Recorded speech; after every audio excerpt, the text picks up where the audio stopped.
y'all, and welcome to Monday Night's Treasure Vortex with Gypsy from YouTube's Zero Discrimination and GypsyDigs.com, and myself, Amanda Degaz. Tonight's special guest is Ginette Matacia Lucas. And before we bring her in, hey Gypsy, how are you doing? Hey, I'm doing fantastic. How about yourself, Amanda? I am doing all right, doing all right. We had a warm day today, so that was always nice. It's a nice change. Yeah, it was super warm here today. It got up to the 80s, or I think around 81, and went for a walk. Apparently, we're going to have ticks this year because I already got ticks because I plucked 2 ticks off. And then yesterday, before I got to go to a concert. And before then, my buddy Shauna and I got out and did a little metal detecting. And, of course, more ticks. So, goodness, not good. That's not good at all. So ticks No. and snakes. Right. Not good. Well, I'm glad you got out. That's always fun. Yeah, me too. It was fun. And by the way, I just uploaded a brand new video just about 10 minutes before the podcast. So I hope you all can go watch that after if you haven't already. And check it out. We find a few relics. Pretty cool. So Zero Discrimination, my latest video, if you get a chance. And how about you? Were you able to get out this week? I some did. Metal detecting or No metal detecting, giving my shoulder a break, getting ready for Digstock, North Carolina. So I went out mudlarking yesterday and played in the mud, picked up a ton of trash, in the high tide line, filled up an entire bag and then some. And Oh my. yeah, I got some cool buttons and a bottle stopper and some other stuff. But yeah, mostly just I was like, you know what, I'm going to take a break and just pick up a whole bunch of stuff that doesn't belong in nature. So, Right. Well, at least you're cleaning up the environment, right? yep, That's awesome. Well, what do you say? Let's get this show on the road. What do you think? absolutely. Maybe introduce our guest? Okay, I'm going to let you go ahead, even though you go ahead. All right, everyone, give a warm welcome to Ginette Matacia Lucas. And hey, and welcome to the show. Hi. Hey. Thank you for having me. Well, thank you Absolutely. for being here. We appreciate you being here. And just to say, you're our very first ever psychic slash map dowser. So it's really exciting to have you on the show, and especially someone that is so world known, famous, if you will. So I can't wait for you to introduce yourself and tell our audience more about you. We've got lots of people in the chat. So as we get into the show, those of you that may have some questions, which I'm sure you will, for Ginette, be sure and post them in chat, and we will get to them if we have time. If not, we will just have to have Ginette back on the show as soon as we can. So without further ado, if you don't mind, go ahead and introduce yourself. So, ladies and Amanda, who doesn't know me.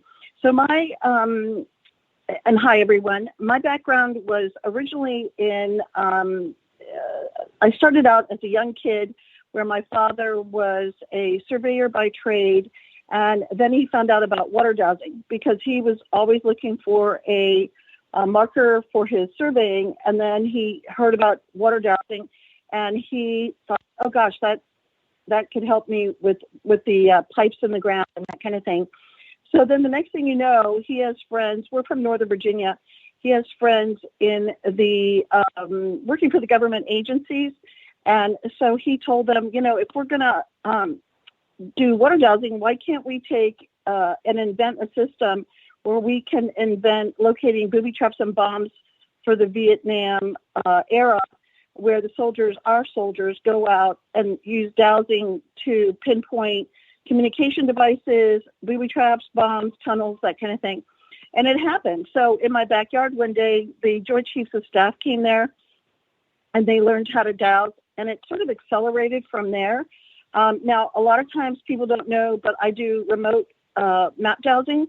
And so when people call me, they say, well, are you coming to Philadelphia? Are you coming here? Are you coming there? I said, no, I can do it from my house, which saves money, of course, and time. And I use the maps that are in front of me as a piece of paper or on the internet, but I prefer a piece of paper, and I pinpoint a site via GPS. So I'm going to just jump right in and say that we used the paranormal combination with treasure hunting to find, it could be anything, missing objects, it could be archaeological digs, it could be gold coins, it could be histories, mysteries, that kind of thing. So I just want to let people know that when people read up about me years ago, and this is how I became very famous, is I worked on the Chandra Levy case in Washington, D.C., and pinpointed where her remains would be located for the FBI. And then down the road, everybody pretty much knows the case of Casey Anthony. Amanda, do you know that case? Is Amanda there? Can you hear me? I am. Yes. No, I can hear you. And yes, I do know that case. Yeah. So I'm the one who pinpointed the location of little Kaylee Anthony, and my name went worldwide with that particular high-profile case. So I do a lot of true crime, missing, alive, and deceased, but I eventually wanted, before that, to get into buried treasure hunting. So I'm one of those treasure hunters who just basically got very lucky that when I jumped into it, I literally found items regularly. So I'm going to tell you the first story. Well, first of all, let me ask you ladies, do you believe in the paranormal? What is your take on the paranormal combined with treasure hunting? Amanda? I mean, I believe that there's definitely something out there. I get, the hair on the back of my neck will stick up, and at Yep. certain times, I thank the people that were there before me, and I tell them I'm trying to just leave it better than it looks now. And I mean, I had a friend, Ed, who had incredible footage of an orb in his relic room coming from something, and I mean, I don't doubt it, that's for sure. Okay, great. And I know that Gypsy believes in it, so we're going to give it a shot while she's out in the field. She'll be boots on the ground, and I'll be at home pinpointing GPS locations remotely, which is a lot of fun. So here's some of my stories so that you know that, I just accidentally fell into things. I was at a dowsing convention, for example, and a writer from the Smithsonian Magazine was at the convention and asked me to locate a missing item for him. Now, I consider missing items treasure. I consider people treasure. And I consider any kind of historical items treasure. So he told people, I don't think she can do this. So it took about a year and a half. And he finally called, and I told him where his missing item was, +1. And he was on the phone with me, and he literally sort of screamed like he couldn't believe I could find a missing object from my home in the Northern Virginia area all the way to New York City. And he stayed on the phone with me for about 15 minutes, and he said, how did you do that? So I have a very unique ability where I find a landmark, and then I back up 2 feet or go 2 feet forward, and it could be a telephone pole, it could be a bush, it could be a utility pole. And for him, for example, I said, I get a floor plan of the house. I got a floor plan of the house. And I said, I'm getting a funny reaction to go to your office. And then I'm seeing a desk. So I used my dowsing ability and my psychic ability. And I said, go to the only desk in the office. And I said, go to drawer number 2 and pull out the drawer and look for the color red. So I use colors, numbers, names, and I get the information, and then I apply it to the actual process of locating the missing objects. And I said, so go to the red file folder and go 2 forward or 2 back, and your missing file folder is right there. And it had been missing for a while.